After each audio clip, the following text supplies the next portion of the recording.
നമസ്കാരം. നാട്ടുവാർത്തയിലേക്ക് സ്വാഗതം. പറവൂരിന്റെ മധ്യഭാഗത്ത് ചേന്നമംഗലം കവലയ്ക്ക് സമീപത്തായി റോയൽ സയൻസ് വെഹിക്കിൾസിന്റെ പ്രവർത്തനം ആരംഭിച്ചു. പ്രതിപക്ഷ നേതാവ് അഡ്വക്കേറ്റ് വി.ഡി. സതീശൻ ഉദ്ഘാടനം ചെയ്തു. വിശദമായ വാർത്തകളിലേക്ക്. പറവൂരിന്റെ മധ്യഭാഗത്ത് ചേന്നമംഗലം കവലയ്ക്ക് സമീപമായി പ്രവർത്തനം ആരംഭിച്ച റോയൽ സയൻസ് വെഹിക്കിൾസിന്റെ ഉദ്ഘാടനം പ്രതിപക്ഷ നേതാവ് വി.ഡി. സതീശൻ നിർവഹിച്ചു.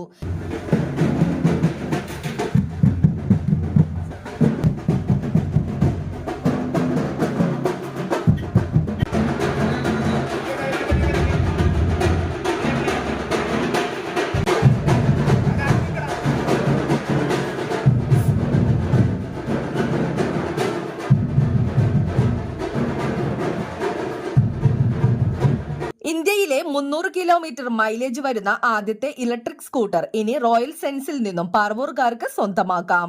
മറ്റുള്ള ഇലക്ട്രിക് സ്കൂട്ടറിൽ നിന്നും വ്യത്യസ്തമായി ഒട്ടനവധി ഫീച്ചേഴ്സിൽ വിവിധ മോഡലുകളിലുള്ള ഇലക്ട്രിക് സ്കൂട്ടറുകളുടെ ശേഖരണമാണ് ഷോറൂമിൽ ഒരുക്കിയിട്ടുള്ളത്.